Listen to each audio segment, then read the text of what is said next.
Introduction. Mind Control 101. The experimenters will be particularly interested in dissociative states, from the abasement de niveau mental to multiple personality in so-called mediums. An attempt will be made to induce a number of states of this kind using hypnosis. From a declassified MK Ultra document. It is probably safe to say that this is not your typical true crime book. It is instead a journey into an even darker, more disturbing world.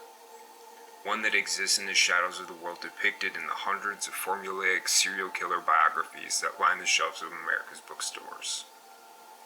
For many readers, much of the information contained within these pages may be unfamiliar, and some of the theories and ideas that are discussed may seem rather bizarre. Perhaps the most controversial theory that readers will find themselves confronted with concerns a phenomenon commonly referred to as mind control. Although the concept of mind control has long been a staple of that polluted wellspring of information known as the conspiracy theory literature, where it often mingles freely with outlandish tales of reptilian aliens and paranormal activity, it has never been a polite topic of discussion in mainstream culture.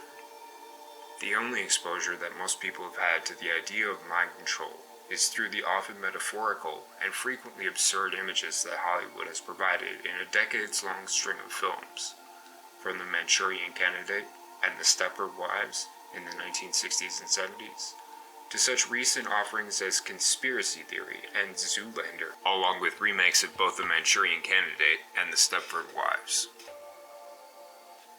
Most people are naturally quite skeptical of the notion that someone's thoughts and actions can be controlled by unseen actors, particularly in Western culture where the idea of free will is firmly indoctrinated. Theories of mind control are inimical to the omnipresent mantra that we are all responsible for our own actions. It is quite likely then that scenarios involving mind-controlled killers, whether assassins like Lee Harvey Oswald or Sirhan Sirhan, or serial killers like Henry Lee Lucas or Charles Manson, will be summarily dismissed by many readers. Skeptics, though, should bear in mind that, contrary to perceptions, mind control is not a fictional creation of novelists and Hollywood screenwriters. To the contrary, there exists a substantial paper trail establishing that the U.S. intelligence community has devoted a vast amount of both human and financial resources over a period of several decades to the study of mind control. Along the way, luminaries of numerous social sciences have been recruited and co-opted. Detailing all the techniques and procedures that have received attention from the Central Intelligence Agency and its brethren is, unfortunately, well beyond the scope of this book. It is possible, however, to provide a rough sketch of what mind control really is, a sketch that will, it is hoped, help to demystify a phenomenon that is not, as it turns out, nearly so esoteric as it may first appear to be. The basic methodology of mind control was revealed many decades ago by George Estabrooks, a prominent psychologist-hypnotist who worked under contract to American intelligence agencies. In his book Hypnotion, first published in 1943, Estabrooks teased his audience by noting that the intelligent reader will sense that much more is withheld than has been told. While that was undoubtedly an accurate assessment, Estabrooks nevertheless did reveal enough to allow an informed reader to construct a reasonably accurate picture of the fundamentals of mind control. The degree to which any given person is susceptible to being mind controlled is a direct function of that person's susceptibility to what are known as dissociative states. According to the psychiatric community, dissociative states, or dissociative disorders, include amnesia, fugue state, and what is to be called multiple personality disorder, MPD, but is now generally referred to as dissociative identity disorder, DID. All these terms describe the same basic phenomenon. A person who is seemingly in control of his or her actions over a given time period is unable, at a later date, to recall or account for those actions. As with any category of mental illness, there is no dividing line that separates those who are diagnosed with dissociative disorders from those who are normal. Virtually everyone possesses the ability to experience dissociative states. Many people, for example, are familiar with the phenomenon sometimes referred to as driving on autopilot. The scenario generally plays out as follows. You suddenly snap out of it, just as you are pulling into your parking space at work, and you realize to your horror that you can't remember anything since leaving your house. If this has happened to you, then you've experienced being in a dissociative state. In essence, you drove to work while in a fugue state, and you later had amnesia. In a similar vein, it could be said that an alter personality, which you have no conscious awareness of, drove you to work. In any event, it is clear that someone piloted your car to work in a safe and reasonable manner, and it was someone other than you. Many people are also familiar with another common example of a dissociative state. You are deep in thought, oblivious to everything around you, and possibly working on the solution to one of the world's greatest mysteries, when suddenly your silent meditation is interrupted, perhaps by an unexpected noise, or by someone calling your name, or tapping your shoulder. As you snap out of it, you suddenly realize, much to your dismay, that you cannot remember what it was that you were so deep in thought about just moments before. If you have ever had a similar experience, or if you're familiar with the dreamlike state that some people attain just before falling asleep, or while engrossed in a book or television program, then you've experienced being in a dissociative state of consciousness. While the ability to dissociate is likely universal, or nearly so, some people are clearly more susceptible to dissociative states than are others. There's little question that someone's innate ability to dissociate can be greatly enhanced, although not necessarily by ethical means. The most severe of the dissociative disorders, MPD, DID, is in almost all cases created by psychological trauma so severe that the traumatic episodes cannot be integrated into the experiences of the core personality. By far the most common cause of MPD is early childhood trauma, usually but not always, resulting from horrific abuse by a parent or other adult guardians. Dr. Frank Putnam noted in 1889 that he was struck by the quality of extreme sadism that is reported in most MPD victims. Many multiples have told me of being sexually abused by groups of people, or being forced into prostitution by family members, or being offered a sexual enticement of their mother's boyfriends. After one has worked with a number of MPD patients, it becomes obvious that severe, sustained, and repetitive child abuse is a major element in the creation of MPD. Dr. Deirdre Barrett, writing in 2001 for Psychology Today, offered a similar observation. Dissociators have the following traits in common. Many such subjects reported a history of child abuse. Although some remembered this directly, some had been told by others that they had been battered. Other dissociators who had not been abused had suffered childhood traumas such as prolonged, painful medical conditions, and before the age of 10 experienced the deaths of their parents. As mental health professionals have long recognized, the normal human reaction to highly stressful situations is what is known as the fight or flight response. Children, however, typically lack the ability to either fight off or flee from their attackers and abusers. This is particularly true, of course, for very young children. The human brain, that wonderfully resilient organ, therefore reacts in the best way that it can under the circumstances. It allows the child to mentally flee from the situation. When the abuse is of an extreme and sustained nature, the brain's response is to build a virtual wall around those traumatic experiences by creating a separate and distinct alter personality to deal with the current and future episodes of abuse. Although MPD-DID is the disorder listed in the DSM-4, the veritable Bible of the psychiatric community, the public generally looks upon the notion of multiple personality with a healthy dose of skepticism. A skepticism encouraged by news and entertainment media apparatus that generally mocks and ridicules the condition, and by a not insignificant number of psychologists and psychiatrists who deny the existence of MPD-DID.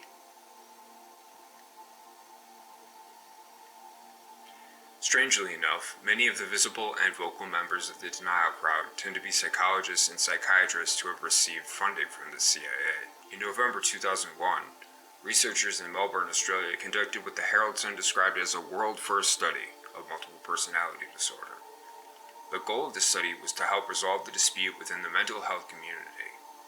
The conclusion reached by researchers, at least one of whom had been skeptical of the disorder before working on the project, was that individuals who suffer multiple personality disorder are not faking their alter egos. The study involved comparing the brainwave patterns of people claiming to be suffering from the disorder with the brainwave patterns of actors portraying the condition. While the actors gave outwardly convincing performances, the researchers found that there were distinct changes in the brain of sufferers as they switched personalities, while those changes were not detected in the brains of those who were just acting the part. So how does all this relate to the concept of mind control? In the simplest possible terms, what the term mind control refers to is the process of first enhancing an unwitting subject's natural ability to dissociate, creating in essence the condition of multiple personality disorder, and then controlling that subject's dissociative states by creating one or more alter personalities that are effectively under the control of others, and that are unknown to the core personality. But can this really be done? Is mind control a real phenomenon, or merely the product of fertile imaginations of various conspiracy theorists and self-described survivors? The answer to that question lies in the answers to several other questions, beginning with, do dissociative states occur naturally in the human species? Has anyone who has ever driven their car to work on autopilot, or been caught daydreaming or spacing out can testify? The answer is yes, although the vast majority of people would not normally use the term dissociative state to describe that experience. Can the naturally occurring ability to dissociate be enhanced? The answer here also appears to be yes, albeit with the caveat that enhancing the ability generally requires the infliction of severe trauma, preferably during the vulnerable childhood years. Would the CIA and other U.S. intelligence agencies be restrained morally or ethically from inflicting such trauma? How this question is answered depends largely upon the individual reader's political orientation and a level of awareness of national and world events. Serious students of covert operations know that the CIA has long and very sordid history. Serious students of covert operations know that the CIA has a long and very sordid history of sponsoring countless assassinations, civilian massacres, violent coups, and barbaric torture interrogation centers, and that's just the short list. This bloody and very well documented record suggests that there is little, if anything, that the CIA will not attempt to justify in the name of national security. Documents released through FOIA requests have revealed that, at the very least, the agency has not shied away from funding and sponsoring studies in which very young children have been dosed with LSD continuously for several weeks. If we accept that dissociation is a real and naturally occurring human ability, and that the tendency to dissociate can be enhanced, and that the intelligence community's hands are not tied by ethical concerns, then the final and most critical question becomes, can enhanced dissociative states, once created, be controlled? George Estabrooks was clearly convinced that this was indeed the case. He claimed that once a person's core personality had been split, it was then possible to control one or more of the alter personalities without the conscious awareness of the primary personality. This process, according to Estabrooks, allowed the intelligence community to create super spies, unwitting agents who were willing to follow any orders unquestioningly. Among other duties, these super spies made ideal couriers, since they could be fed sensitive information while in a controlled dissociative state, and thereafter have no conscious awareness that they were transporting important data. Even under torture, the super spy would reveal nothing, for as far as he or she was aware, there was nothing to reveal. Someone at the receiving end who was familiar with the super spy's programming, however, could readily extract the information, after which the super spy would remain blissfully unaware that a mission had been successfully completed. As dubious as Estabrooks' scenario may at first appear to be, it is not so different from the common phenomenon of driving on autopilot. Let us imagine that you've managed once again to find yourself at work with no idea how you got there. You can remember nothing beyond pulling out of your driveway, so you decide out of curiosity to pay a visit to a skilled hypnotist, who succeeds putting you under, so to speak. While in the hypnotic trance, another term for a dissociative state, you would be able to relate to the hypnotist and anyone else in the room all the mundane details of your drive to work. Once brought back to a normal state of consciousness, however, you would have no conscious memory of your drive to work. Once brought back to a normal state of consciousness, however, you would have no conscious memory of your drive to work, unless instructed otherwise by the hypnotist. You would have served in essence as a super spy. All that is missing from the equation is the element of control. And how would that control be attained? Estabrook shied away from the details, only alluding to the severe psychic torture that is required to split a person's core personality and then exert control of the altered personalities that are created. The trauma is often referred to euphemistically as a form of hypnotism.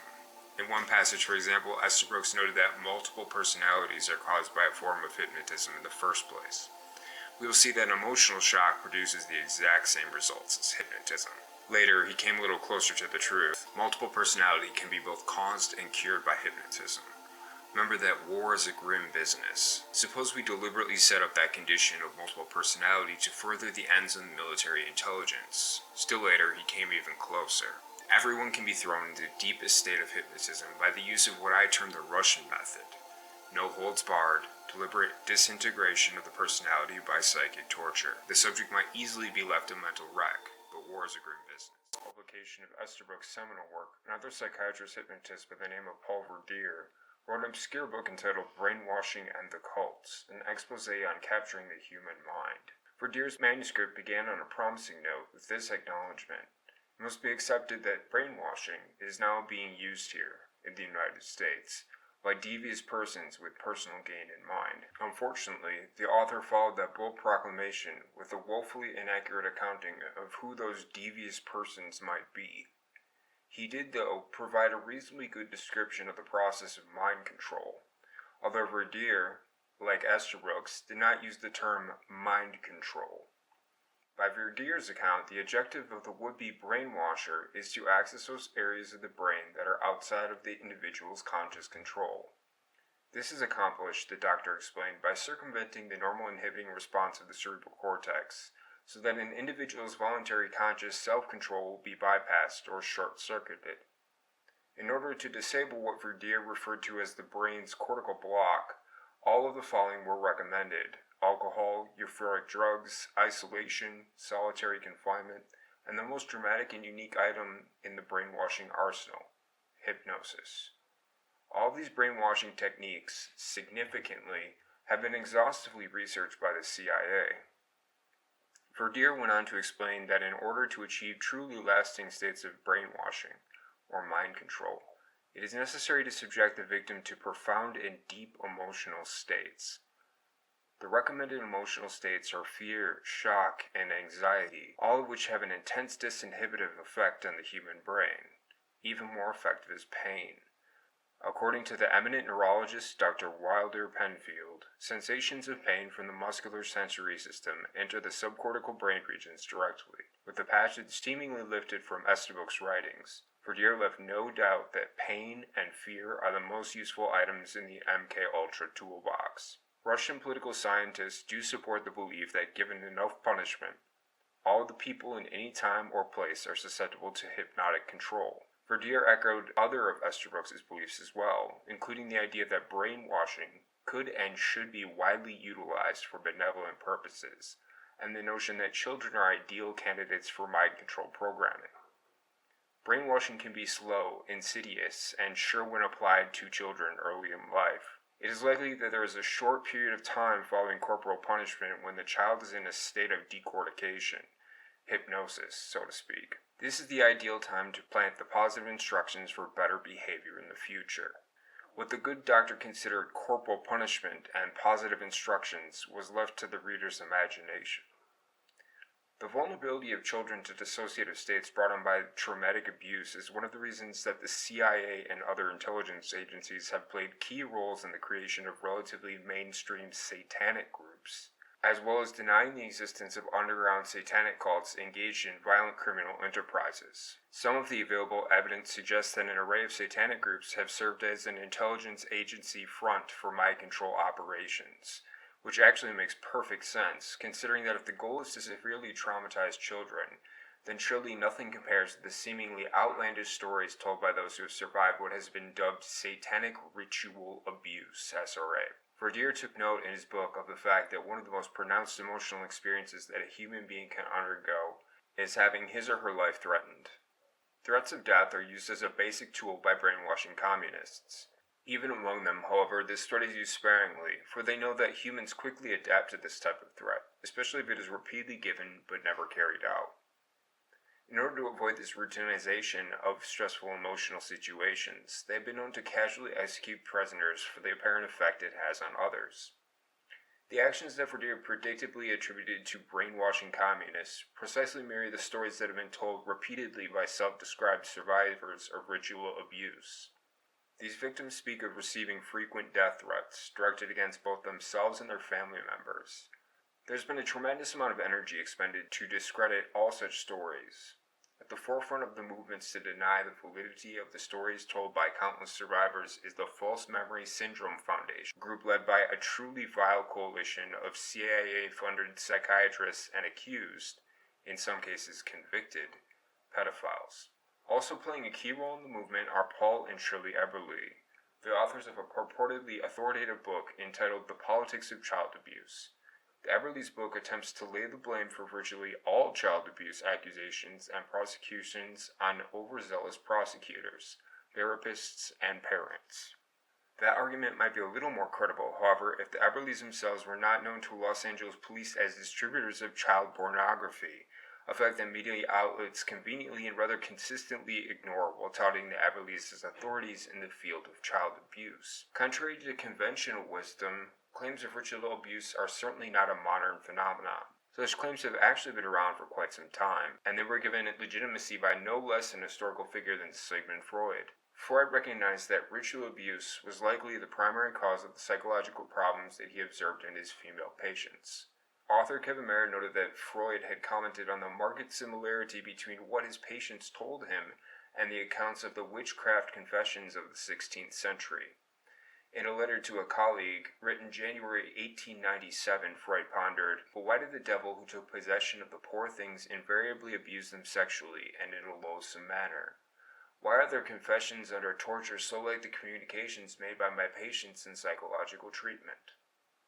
If Freud were alive today, he might well add, "And why are the communications made by my patients a century ago so like the stories told to therapists today by survivors of SRA?" Should this remarkable consistency spanning several centuries be attributed to some kind of recurring mass hysteria, or can it best be explained by the fact that, as historians and the Chicago Tribune have noted, satanic cults have been documented in Europe and America as far back as the 1600s. Has there always been something dark and evil lurking in the shadows, only occasionally raising its head, which times its existence is denied, its perpetrators cast as victims, and its real victims mocked and ridiculed? To ponder such a question, alas, requires calling into question some of our most fundamental beliefs about the nature of the world we live in, and that is a decidedly unsettling venture. Perhaps when viewed in the context of a covert, state-sponsored, mind control program, some readers can begin to understand not only why there might be those who are motivated to inflict appalling levels of abuse on some of America's children, but also why so much effort will be expended attempting to discredit claims of horrific abuse if the claims are in fact valid. Truth be told, the stories told by survivors of ritual abuse tend to be self-discrediting. One of the potential benefits, therefore, of cloaking mind control activity in satanic rituals is that the operations are largely immune to disclosure. Even if an operation is uncovered, the stories told by the children tend to be so outlandish, so far removed from the world that we know, the claims are easily cast aside as the product of a child's fertile imagination.